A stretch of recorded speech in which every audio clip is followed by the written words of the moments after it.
Muito bem, então vamos passar aqui ao nosso tema de hoje, que é Yeah, depressão e bora. ansiedade, que é uma área que tu gostas, não é, também de estudar aqui do eixo do intestino Sim. cérebro. Queres partilhar aqui um bocadinho então para já, para falar do que é depressão e ansiedade? Uh, Para partilhar sim, aqui. eu acho que precisamos de definir minimamente do que é que estamos a falar, não é?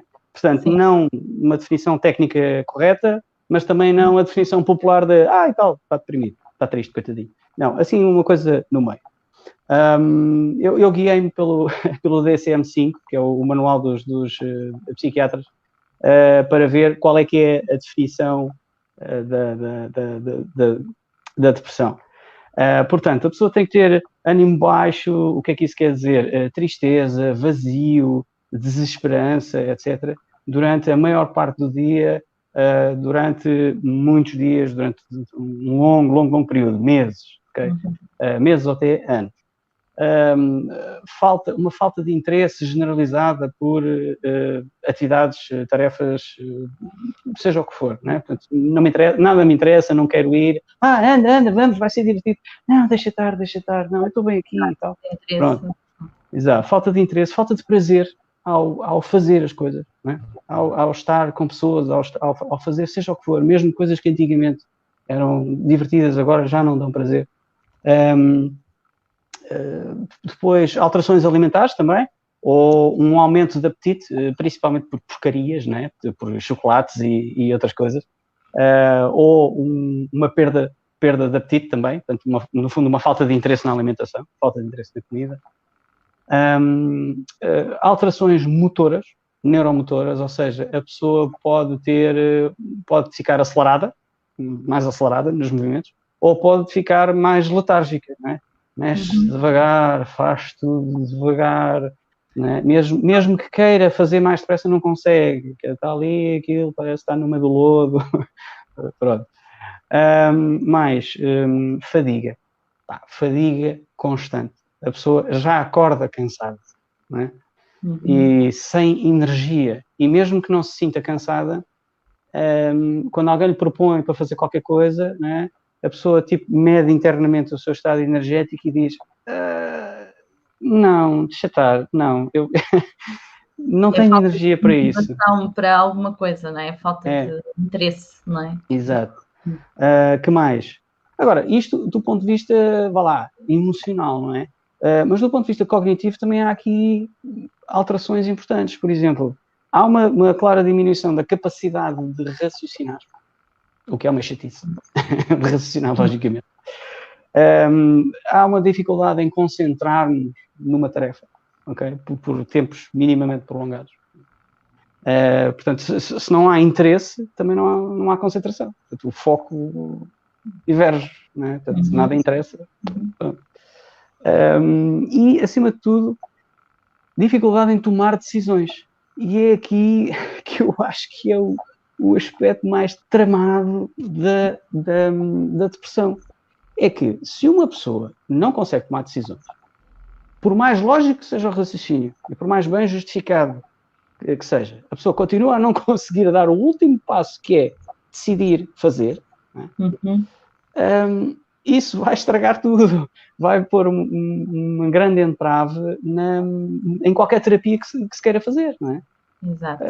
Porque nós estamos a olha, você agora tem que sair, tem que ir fazer exercício, tem que ir passear, tem que ir ver pessoas, tem que falar com pessoas, tem que não sei o quê, não, tem que se mexer, tem que viver, tem que voltar a viver, não é? Para estimular todos esses processos e tal, para poder sair da depressão. Só que se a pessoa está deprimida, ela não quer fazer nada disso logo à partida, e depois, mesmo que a gente lhe explique por A mais B igual a C que aquilo vai ser bom e que ela deve e precisa fazer, a pessoa tem dificuldade em tomar a decisão final para dizer está bem, eu vou fazer. Né?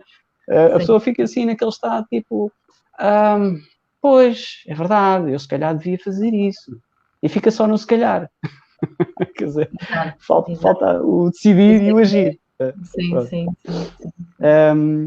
Pronto, e depois, num estado já mais avançado, ou numa depressão mais profunda e prolongada, temos pensamentos sobre morte e frequentes, não é? E até ideias de suicídio ou até tentativas de suicídio, mas aí já estamos a falar no fim da linha, né? Depois de muito tempo, não é? Sim.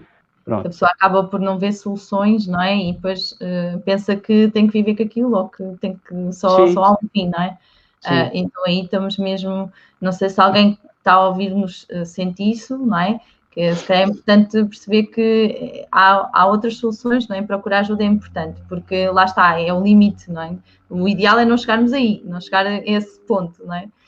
Porque lá está, o sentir triste, estes sintomas que o colega estava a partilhar, não é, o Vasco, pode ser normal numa situação que houve um luto, um trauma, qualquer coisa pontual, não é? Que há uma fase. Mas depois, se é uma forma prolongada, aí já estamos a falar mesmo de depressão, não é? Que era aquilo que estavas a dizer, quando se prolonga dias e pronto. E aí estes casos são preocupantes e devem procurar ajuda. Exato. E então, com essa ajuda profissional, né, de psicólogos e psiquiatras, isso é essencial. É essencial porque uma pessoa tem que obter um diagnóstico bem feito, ok? Porque, para já, existem várias outras razões para uma pessoa ficar assim, ok? Existem fármacos que induzem estes estados. Portanto, pode ser um efeito colateral de alguma medicação. Okay? Existem, por exemplo, a dependência do álcool também pode levar a este estado. E depois há as coisas óbvias, não é? Quer dizer, se morreu alguém da família, não é? Ou alguém próximo, ou se a pessoa se divorciou, ou se a pessoa perdeu a casa, quer dizer, isso é uma razão justa para uma pessoa ter um evento depressivo, não é? Sim. Durante umas semanas ou meses, por exemplo. Não é? Agora, se a coisa já dura há anos, não é? E não há razão especial, nem há fim à vista, bom, então se calhar é melhor ir a um técnico de saúde que sabe não é? Fazer o diagnóstico e fazer o tratamento. E também, até por outra razão, porquê visitar um psiquiatra? Porque pode haver outras doenças, outras disfunções psicoemocionais por trás, outros transtornos, exatamente, por trás.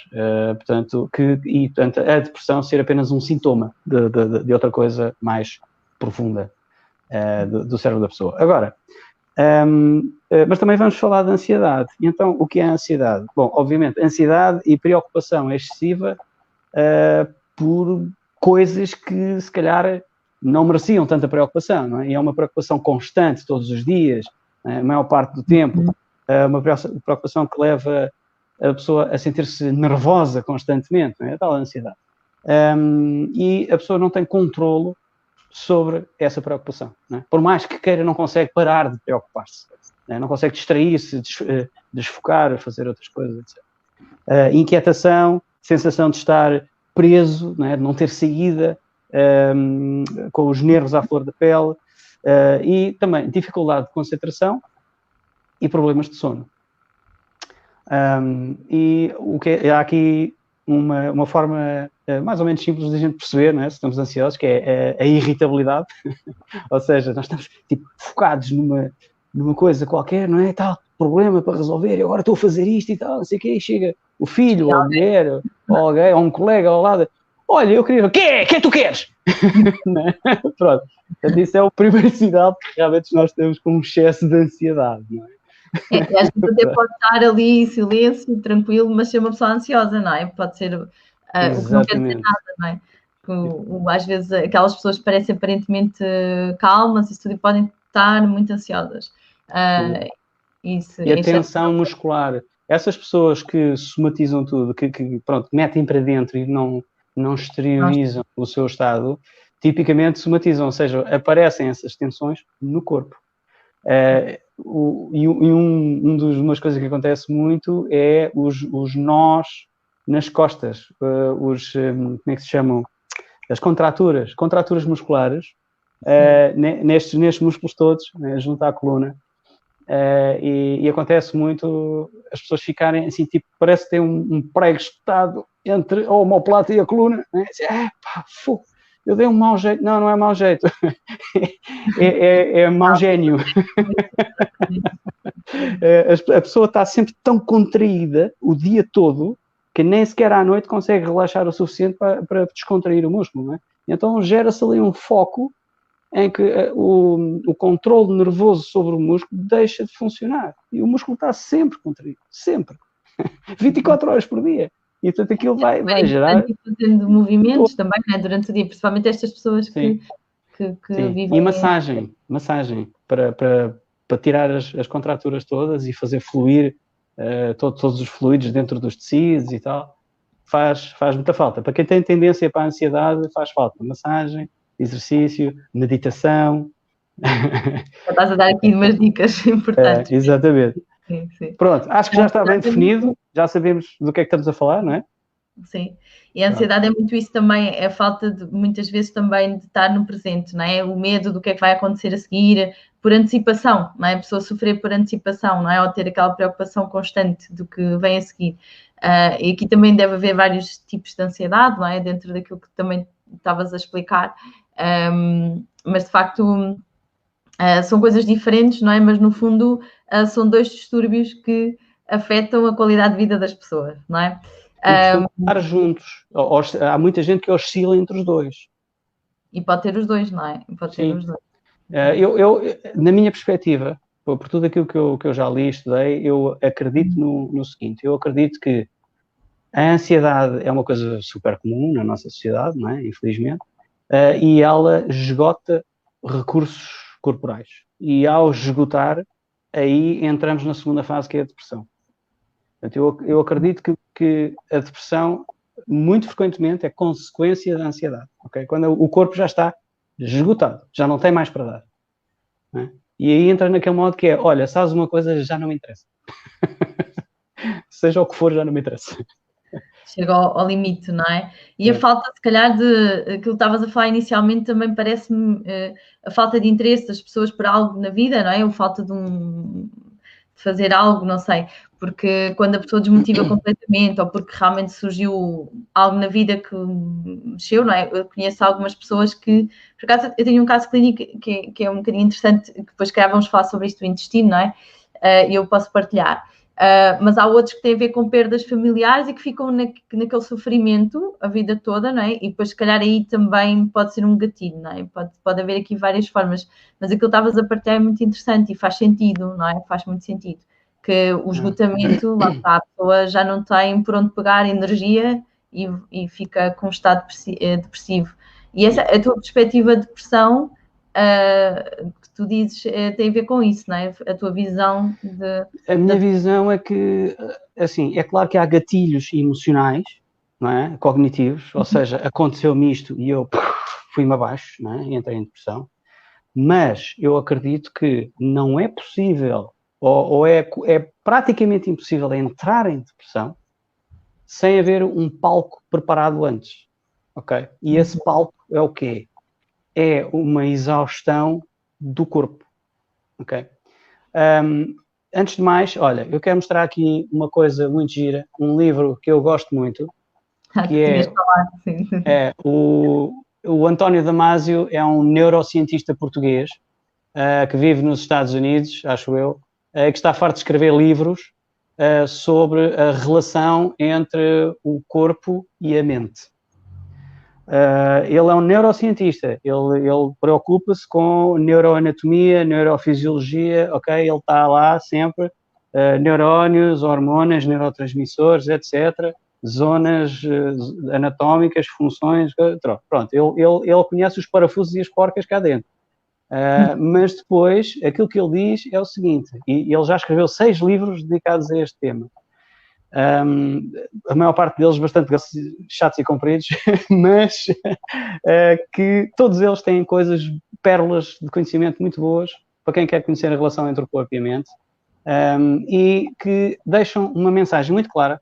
Eu gosto muito deste último livro porque é o mais simples, o mais leve de ler, e é bastante esclarecedor. E a mensagem que ele deixa é a seguinte: amigos, a inteligência humana e a consciência, okay? Eu não estou a falar de consciência moral, não é isso. Estou a falar da consciência com C grande, que é o simples facto de estarmos conscientes que existimos, não é? Pronto, e que estamos neste mundo, e que temos este corpo, e que temos estas relações, etc. Essa consciência é resultado das emoções. das sensações que emergem do corpo até ao cérebro, ok? Portanto, não há consciência cognitiva, inteligente, racional, não há consciência sem um corpo e uma base de emoções. E, portanto, isto mesmo ao nível mecânico, ok? Não é filosófico, não, é mecânico. Sim. Faz sentido. E ele, neste livro, até deixa um aviso aos cientistas computacionais que estão a tentar criar inteligências artificiais, a dizer, enquanto vocês não derem um corpo às máquinas, elas não vão ser conscientes. Esqueçam! Faz muito sentido. Faz muito sentido. Por acaso, eu não conhecia, né? Quando tu falaste sobre isso, eu fiquei curiosa também para ouvir. E faz muito sentido, não é? Até mesmo esta relação que nós estávamos a falar da questão de onde é que é produzida a maior parte dos neurotransmissores, não é? E onde é que... E vem do corpo. E não é na mente. Corpo, nós pensamos sempre mente-cérebro, mas não, a mente é uma coisa, o cérebro é outra. Exatamente. O cérebro é a casa onde vive a mente, não é? E o corpo é a casa onde vive o cérebro. Portanto, sem corpo não há mente, como é óbvio. Quer dizer, óbvio, pelo menos para a maior parte de nós. Há pessoas que acreditam noutras coisas, mas, enfim, a cada um a sua preferência. Mas eu acho que o que é que nós sabemos a nível mecânico, a nível dos mecanismos? O corpo comunica com o cérebro através de 3 vias diferentes, 3 autoestradas. Temos o sistema nervoso, propriamente dito, né? Temos o nervo vago, que inerva, né? Que faz a ligação, né? A espinal blue, etc. Temos os neurotransmissores e as hormonas, né? Toda a química que anda a circular pelo corpo, né? Na circulação sanguínea e depois, portanto, também banha certas partes do cérebro, né? E o cérebro responde a isso. Toda a gente sabe que é a adrenalina, né? Sim. A partir do momento em que há uma injeção de adrenalina que vem cá de baixo, das suprarrenais, aquilo entra, começa a circular e o cérebro mete o turbo logo. Né?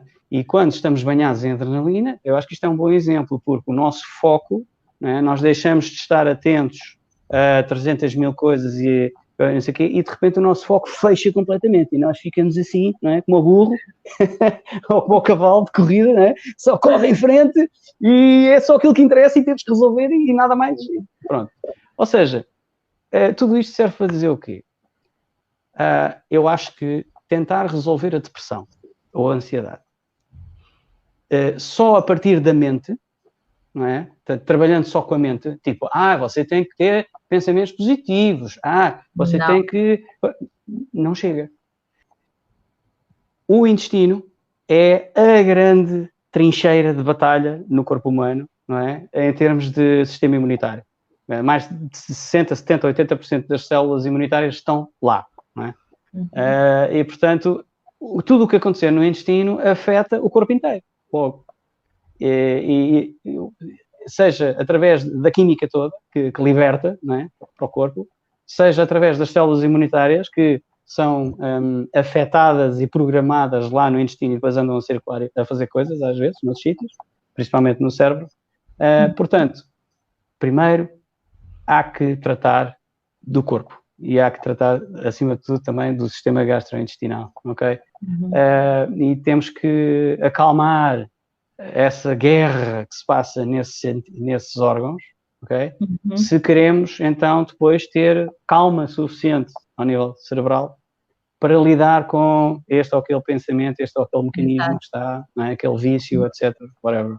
Portanto, corpo e mente ao mesmo tempo. Exatamente, é isso mesmo.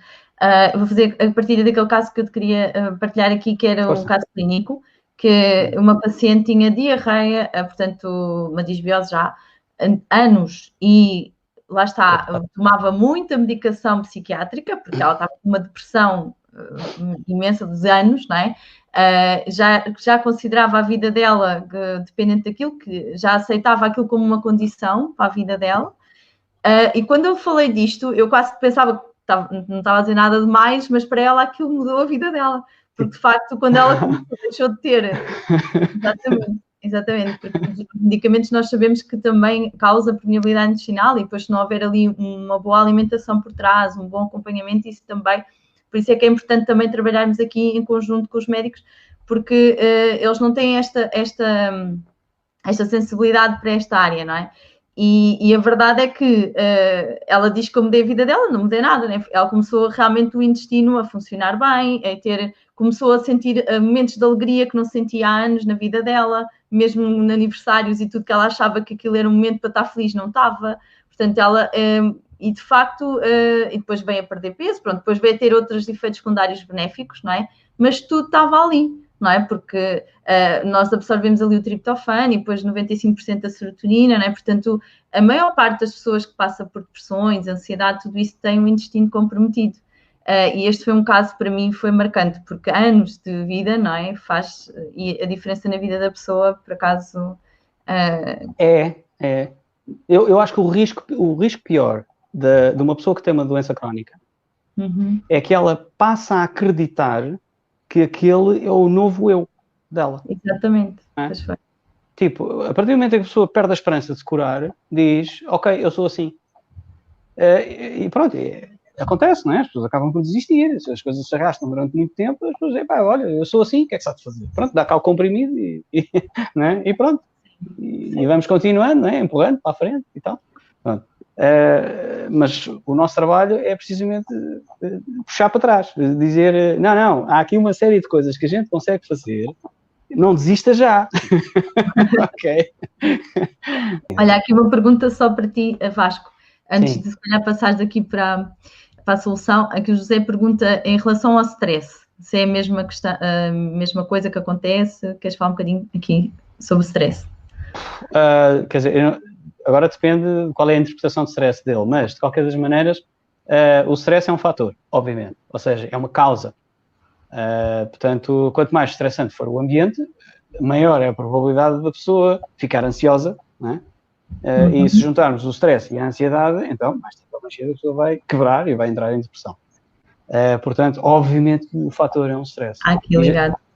O stress é um fator. E então, obviamente que a pessoa tem que gerir, não é? E se calhar redesenhar a sua vida, não é? Para evitar esses fatores de stress.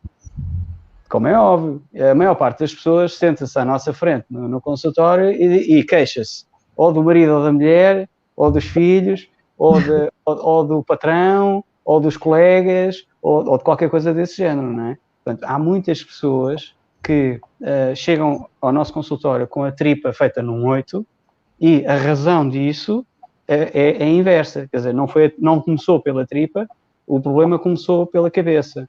Porque a pessoa tem basicamente uma vida má, não é? Uma vida de má qualidade, seja no trabalho, seja em casa, seja o que for, e isso teve um impacto tão grande na mente que depois atrapalhou o sistema digestivo. E atrapalhou o sistema digestivo até chegar ao ponto em que o próprio sistema digestivo passou a funcionar mal, muito mal, e tão mal que depois amplifica toda a porcaria, né? E passa cá para cima. Portanto, torna-se um ciclo vicioso em que o cérebro atrapalha o sistema gastrointestinal e o sistema gastrointestinal atrapalha o cérebro. E depois ficam trancados, assim.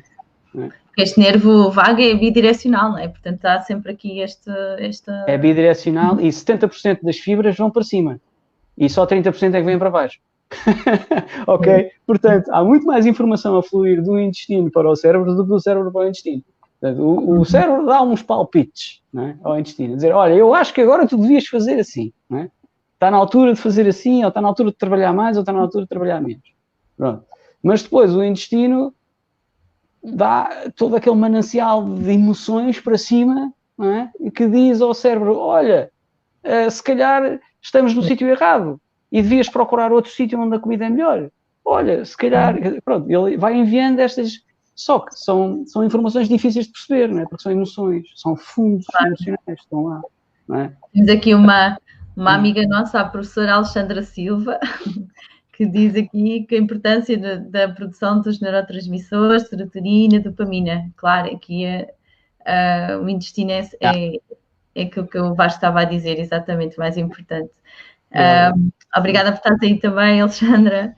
A serotonina é um neurotransmissor que, em princípio, não atravessa a barreira hematoencefálica, ou seja, se ela andar a circular no sangue cá fora, ela não entra para dentro do cérebro. E, portanto, apesar da esmagadora maioria ser produzida fora do intestino, o cérebro tem que produzir a sua própria. Portanto, elas não passam. No entanto, já sabemos umas coisas mais simpáticas dos últimos tempos, que vem nos artigos, que é a serotonina, quando é produzida cá em baixo, estimula os nervos, que depois lá em cima vão produzir mais. Okay? Portanto, se houver falta de produção de serotonina cá em baixo, também vai haver lá em cima. E vice-versa. Portanto, daí ser tão importante uma boa saúde intestinal para a cabeça funcionar bem. Okay? E isto é só falámos de um neurotransmissor. E há quê? Dezenas. Dopamina, estão... sim. Exatamente. E aliás, quando o intestino não está bem, só vamos produzir neurotoxinas, não é? E aí, LPS, todas essas. E aí a inflamação, lá está o stress, todas as ansiedades, não é? Depois aí já começa a entrar a ajuda ou a desajuda do sistema imunitário, não é? Em que se temos inflamação no intestino, enquanto que a inflamação for localizada, está tudo bem. Mas a partir do momento em que começa a ser muito grande, começa a circular pelo corpo todo e começa a afetar e a criar inflamação também do cérebro. Não é? E um cérebro inflamado é um cérebro em stress. E, portanto, ele vai reagir em modo de stress e de sobrevivência imediata. Ou seja, de ansiedade constante. Não é? Exatamente.